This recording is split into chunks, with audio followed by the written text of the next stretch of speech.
Good afternoon, ladies and gentlemen. Happy to see you all here. As you say, you get very old very fast when you deal with incompetent people, and my story today is exactly about this.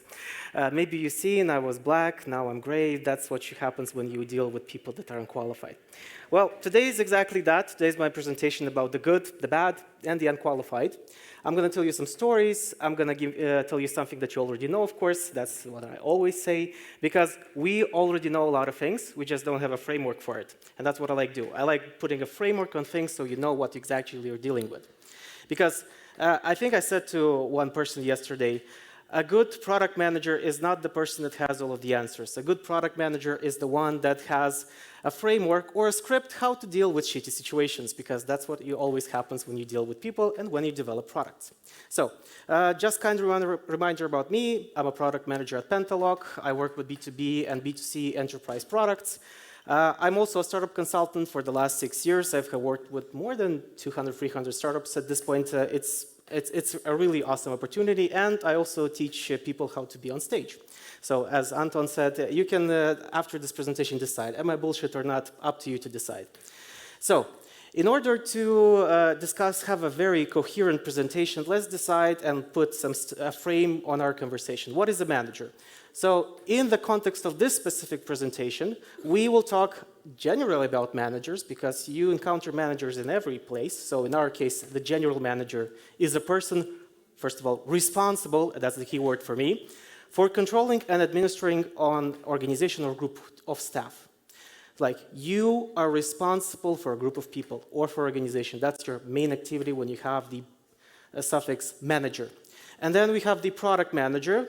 Since I'm a product manager in IT, most of my competencies specifically to IT, different domains, different responsibilities. So I'll talk strictly in my domain, and when we talk about product managers in IT, it's responsible for crowdsourcing, developing, and curating ideas that will deliver value to the customer. Because my firm belief is that when you deliver actual value to the customer, your company usually is profitable. Of course, if you're doing everything correct. Unless you're an enterprise that has a different type of customer. Maybe some of you saw in the recent, 5 months, a lot of companies have been laying off staff, which sounds unreasonable. But there's actually a very good reason for that.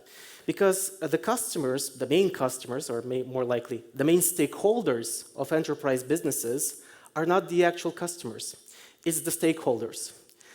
Because when the company is wasting too much money in a time of crisis, the price of the stock drops, which makes the stakeholders unhappy. So what do you do when that happens? You have to make your stakeholders happy. So that's when you start budget cutting, throwing away teams. Some of you are outstaff companies, they cut your contracts and they stop working with you. And that's the reason. So yeah, this is the frame. Of course, we always want perfection. We want perfect people in perfect managerial positions. We always think, wow, such an amazing company, such an amazing client. They definitely have the most amazing, perfect people to work with.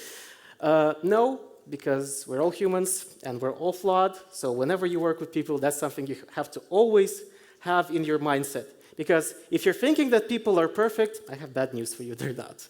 I have never met a perfect manager.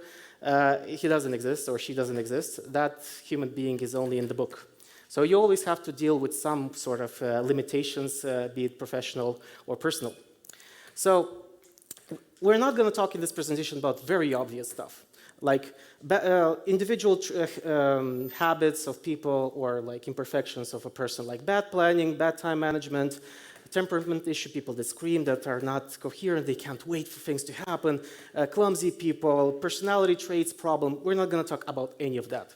We're going to talk about specifically one dimension, when the person is not qualified for the position on a soft skills or hard skill level. Because each position you work with, each person you work with, they have a position. That position has a specific requirement, what you have to have as a person in that set position. And in this case, we're going to talk specifically about managers. Because fortunately or unfortunately, these are the people that determine the success of the team, the happiness of the team, and the success of the product. So if you have a bad manager on your hands, I have bad news for you. But first, let me tell you two stories. The first story, it's going to be about a startup story. I work usually with accelerators. Usually, what does that mean? A startup comes to an organization that calls themselves an accelerator, and what they do, they help that team, that startup, to develop their idea and grow as a business. My job, I'm a consultant slash mentor, and my job is to help them achieve that. So how does the most typical incompetent startup team looks like in my experience? Usually, it's 3 people. We start with that. Usually, it's 3. Surprisingly enough, they're usually all developers. Yeah, I hear some voices, yeah. They have an amazing product, something revolutionary. It's gonna change the world. It's perfect. It's the best one. And we firmly believe in that. And there are no flaws in this product. Everybody wants this product.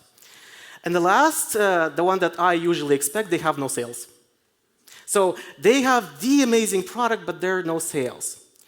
And that's when I start my work. That's when I start, okay, here we go again. Let's start working with you. Let's start talking with you. I do a consultation. We do like a first session, like you go to your therapist, you ask them, how you doing? How is your business? How is your product? What does your product do? And then I get to the main question, do you have sales? And of course, I usually get the answer is no. And my question is why? Well, we want the perfect product, and then we can go and finally sell it to everybody.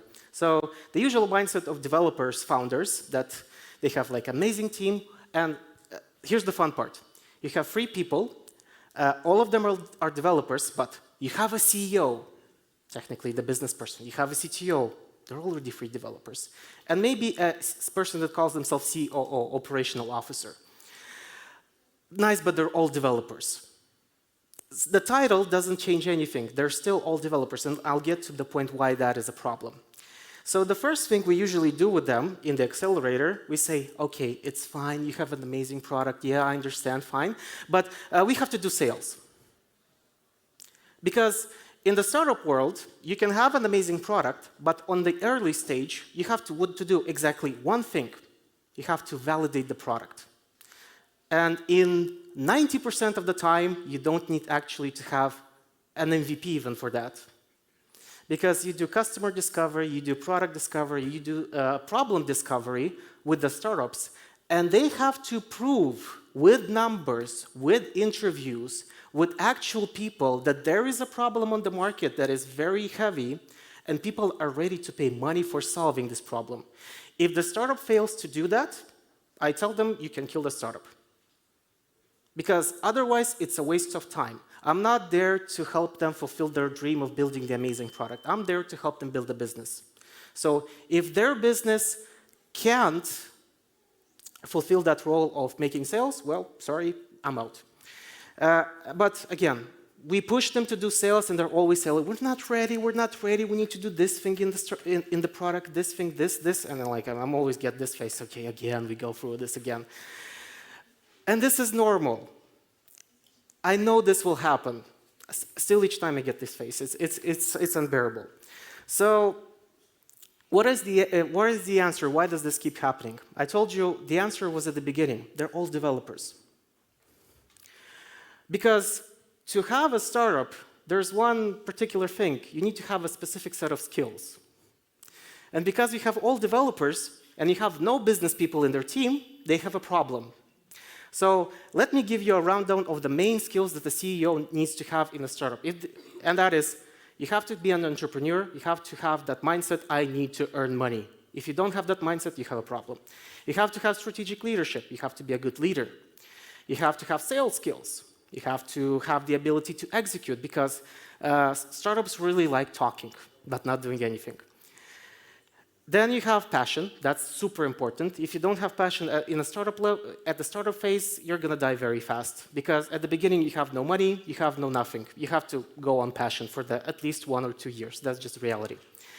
You have to have vision and perspective, and that's where I completely agree with yesterday's first speaker, Roman, my tioska, that you have to have a vision and understanding where you're leading with this product. Because if you don't have that, well, what are you doing even?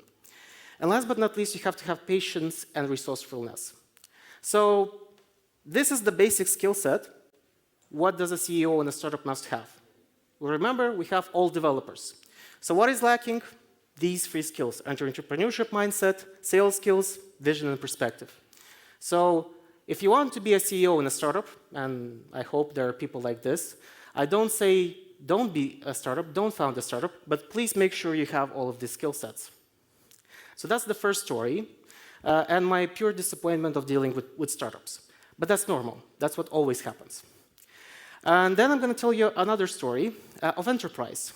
Enterprise is more amazing and more interesting from this perspective. So imagine this. Most of you work with companies, most of you work with big corporations, you work in an enterprise or some sort of that. So remember that first day, you're coming into the team, you're meeting everyone, you're saying hi, you have this cheerful, oh, an amazing, cool product, amazing company. I'm gonna work, I don't know, in Nike, Apple, I don't know if, we actually have a company that outsources to Apple from Moldova. I don't know, Adidas, bunch of companies, you like amazing, good brands that you want to work with, and everything's fine, and you have a lot to learn, and you don't see the first signs that everything is bad, and you're like, this is fine, all is good, I'm just learning, I'm onboarding to the project. But then, after 1 month, 2 months, you start seeing problems, and usually it's with the product manager or product owner, call them however you want. You see the product owner doing something weird. The product owner, the person that has to deal with everything, does some weird stuff. For example, when you come to the product owner to ask something, he's saying, oh, go to that person, go to that person. And they don't give you any context. You just ask them a simple question. Oh, I'm not sure about it. Can you go to that person? If I ever hear from a product owner that they're not sure about something, I have my spidey sense tingling, because that's not what I want to hear. Then the next thing you see that, oh, but we don't have a Confluence page that specifically says what's our strategy, what's our vision for the product. Who knows in their product the page in Confluence where you have the strategy and vision for your product? Please raise your hands. 2, 3, 4, 7 hands out of 300. Nice number. So yeah, it's just your homework. Please go and ask where's the product strategy and vision for your product when you go back to work on Monday. Somehow the product manager starts to limiting communication in the team. They don't want you talking with people outside the team for some reason. Weird. You start seeing that the product manager has a lack of skills. I personally have seen one interesting product, it was a neighboring product, that the product manager, according to Jira logs, never entered Jira for 1 year. Never, ever. That was weird. He didn't do any modification. I'm not saying don't write, I'm not saying about writing user stories. No. He never entered, logged into Jira for 1 year. Let that sink in. Then you have these people talking about grandiose ideas. Oh, we're going to do this amazing thing in half a year. We're going to do this amazing thing in 1 year. It's going to be outstanding, amazing. But there's no execution behind it. Like, time passes, nothing happens. Where's that amazing stuff you promised? No, nothing. And my favorite thing, like answering a question with a question. Like, you come to them, you ask them a question, you challenge them, hey, what do you think about this idea? And they ask you back, well, what do you think about this idea? And then or the other one that I like a lot, hey, I think this is a bad feature that we should not deliver. Do you think we should do it? And then they ask you, oh, what do you think? Should we deliver it? That's the interesting part. And then the last thing, everything is late. It's the end of the quarter. You didn't deliver the features 100%. Okay, not 100%. You didn't deliver even them 50%. And that's when you wake up, you understand you're in a very shitty reality. That you have an incompetent product manager that basically ruins the product and the team. And the product has to die. Not in all cases, but sometimes it's okay. They have the time to change the person, but sometimes it's too late and they just have to kill the product. Any experiences of killing the product? Because 1, 2, 3, yeah, there are some hands. People know that. Yeah. So in these situations, you understand that something is wrong and you're already getting the idea. There's something weird. We heard 2 stories and the situation repeats. What was the problem in this case with this specific example? Well, it's quite simple. Again, you need a specific set of skills to be a product manager in an enterprise company. And what are those? I'll go fast for them because they're actually pretty similar to the startup ones. You have to have an entrepreneur mindset, strategic leadership. This is the different one, clear product vision and strategy. When you're in an enterprise, you're building a product that exists for 1 or 2 years, I expect to have a clear vision and strategy for the product. If I don't have that, we have a problem. You have to be an outstanding communicator.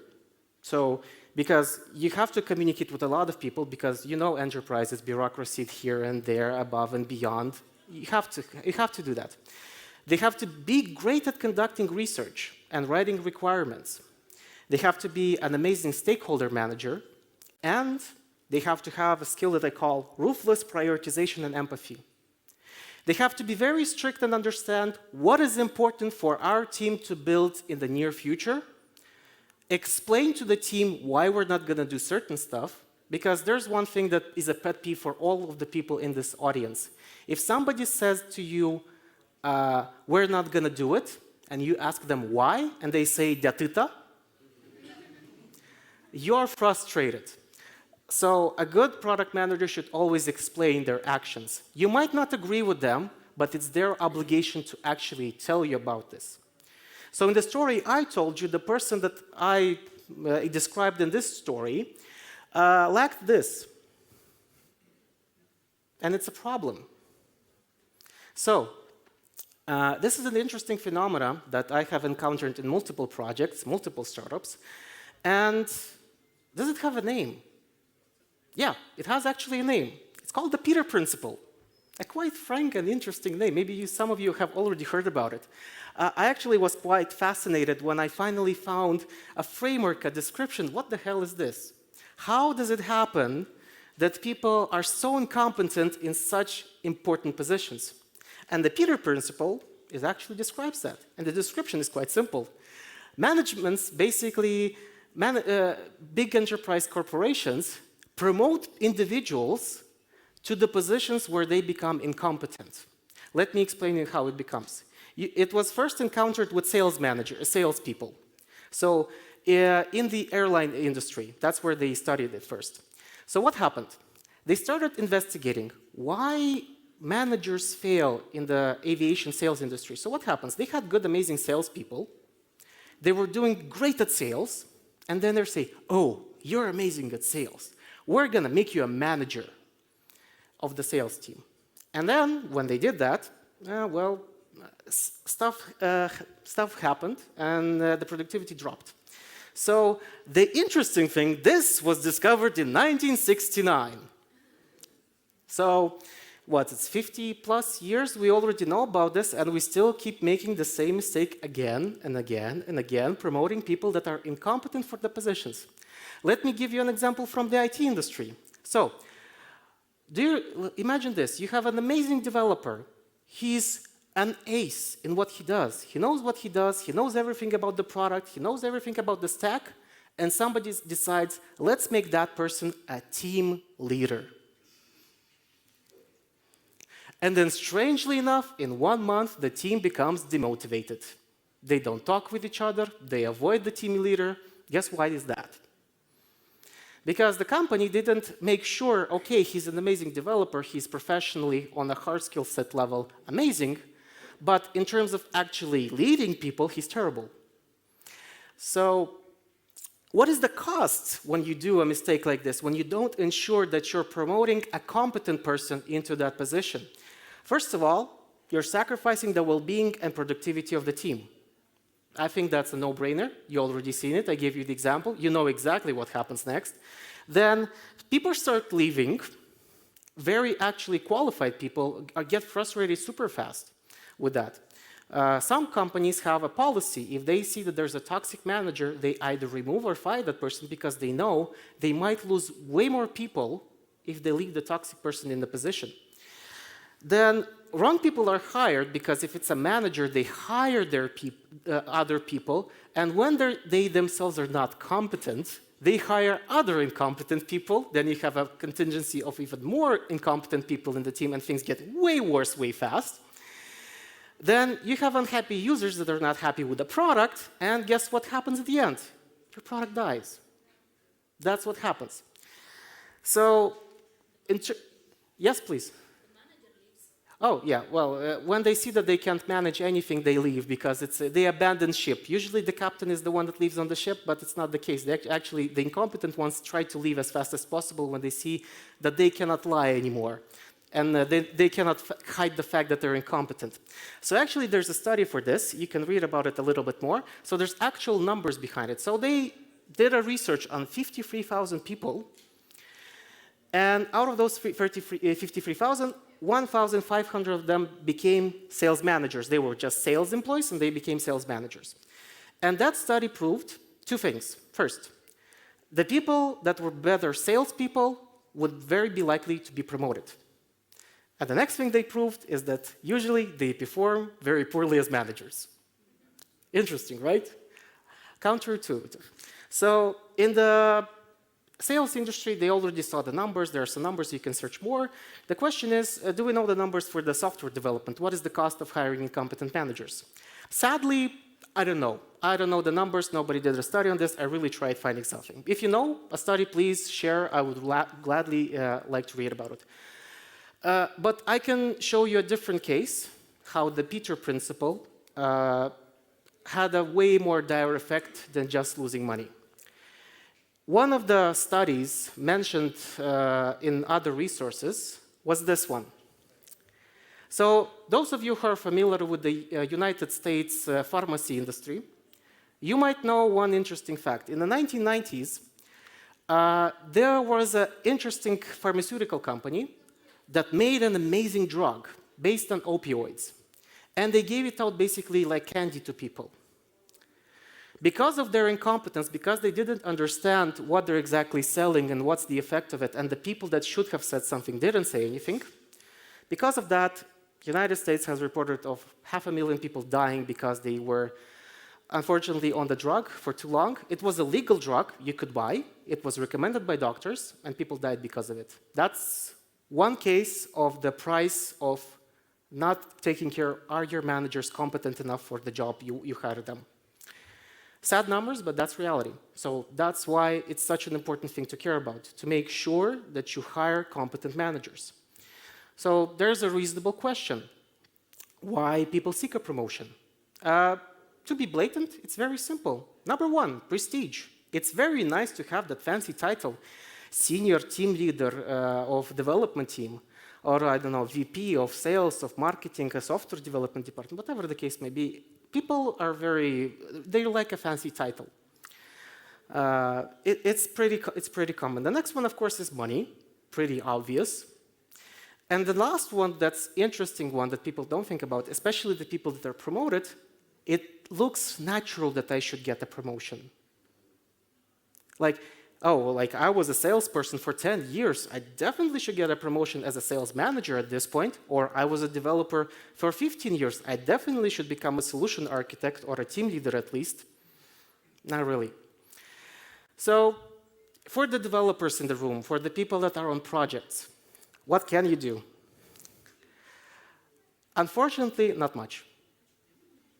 I'm sad to say it, but it is like this because I myself was in a position like this, and unfortunately, I couldn't do much. The only two strategies I personally know that you can do in a situation like this, you keep low, and you work around the incompetence of the manager. I know it's frustrating. That's why I say people with time leave because of situations like this. Or the less favorable approach when you have a client, you provide visibility to the people that need to hear about it, and a strategic escalation usually happens. Considering most of us here work as contractors or as partners with other companies, this is not usually the path you would take, let's be honest. But depending on the situation, you can at least play around it, somehow highlight, talk with the necessary people. Maybe you can actually do something about it. Usually, the best argument in conversations like this is trying to calculate the damage that the incompetent manager is doing by being in that position. That's usually the only argument, because business cares about money. That's how business works. You all know that. So if you ever start this plan, always show the numbers. Show the number, what is the damage. That's the only way you can get out of it. No other way. But there is still hope, because you work in companies. I'm pretty sure there are managers from Moldovan companies. So what can you do to prevent this, at least at the level of your companies? How can you avoid this happening in your organizations? There are actually pretty good ways to do it. Number one, you do a demotion of the person that you saw that is incompetent for the position, but there's a catch. The person that made the promotion in the first place has to recognize that they made a mistake. Why is that important? That is important because if you just do a demotion, you will demotivate totally the person, and they will likely leave the company. And if they're a good employee, you want to keep them. So you have to recognize the manager that made the decision to promote that person has to recognize they made a mistake. That's a super important thing to do. The next thing that, by the way, we talked yesterday with Roma about it, what Google does, they never promote people. If you want to change a position in the company for a different one, you have to go for an interview. You actually have to be assessed within the company. Are you qualified to take that position on a hard skills and soft skills level? So that's actually the best way to avoid the Peter principle happening in your company. Always interview people. If you promote a senior developer to a team lead position, you have to do an interview with them and understand, are they competent from a soft skills perspective to actually be in that position? The next one, actually, something that a lot of people don't think about, just increase the salary but no promotion. It's that simple. I actually don't have anything to add on this one. The next one, mentoring, training, and growing path. So if there are people very eager to get promoted, you have to explain that, hey, you want to get promoted? Fine. Here are the rules. Here's what skills you need to know. Let's do an assessment. Let's see if you're capable. If not, we will provide you training. We will help you grow, and then you can get promoted when you get to that level. And the person is satisfied because they know, okay, there is a way to do it, but I have to do extra effort. And the last one is a very tricky one, an interesting one, because it's very specific for the European market. Because for those of you who work with Europe, you know there's one very thing. It's very hard to fire an employee. So because of that, European companies create fake departments, fake real departments, and they promote the person to that department where they can't do any damage to the company. Yeah, it's an interesting strategy. You will actually see a lot of companies in Europe doing that. If they see that there's a person that's doing damage, they can't fire them. They will actually just promote them to a different department, doing something very shitty or very bad that's very not entertaining. So yeah, that was the Peter Principle. I highly recommend reading the book to avoid growing incompetent people and hiring the correct people for this position. Thank you. Questions, please.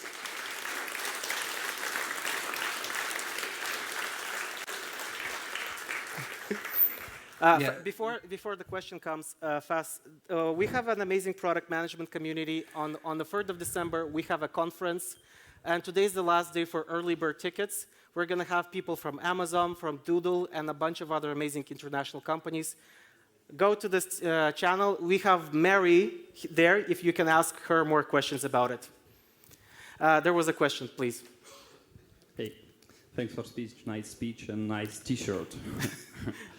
Okay, let's assume you have a case when you got some requirements from your customer and they are unreal to do from technical perspective. What's your behavior in such a case? We remember yesterday's Radu Tataru presentation. You have to understand what type of culture you're dealing with, and you have to be, at the same time, very direct and tell them, this is undoable because XYZ, but you just don't say that. You also tell them, if you really want to do it, there are several ways to approach it. We can hire a bigger team. We can find different specialists for this specific domain. And you not just give them no, it's not possible, what Radu yesterday said. You also give them a plan of action. How can you actually solve this problem?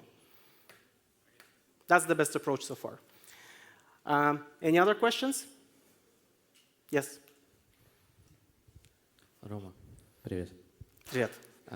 Что делать, если ты оказался вот с той стороны, когда тебя запромоутили, ты понимаешь, что ты вообще не тянешь? Хороший вопрос. Обычно в таких ситуациях нужно в первую очередь саму себе признаться, что ты некомпетентен для этого. Это можно пойти сделать тест, можно найти ментора, чтобы он тебя действительно проверил, потому что есть фактор импостер-синдром. Ты, может, думаешь, что ты некомпетентен, нужно пойти к ментору, посмотреть, чтобы он тебя проанализировал и сказал, да, действительно некомпетентен. И самый лучший в данной ситуации порекомендовал пойти честно к менеджменту и сказать, что ты не уверен, что ты дашь ту пользу, которую они ожидают. Не сказать, что ты некомпетентен, скажи, что ты не даешь ту пользу, которую они ожидают от тебя в этой позиции.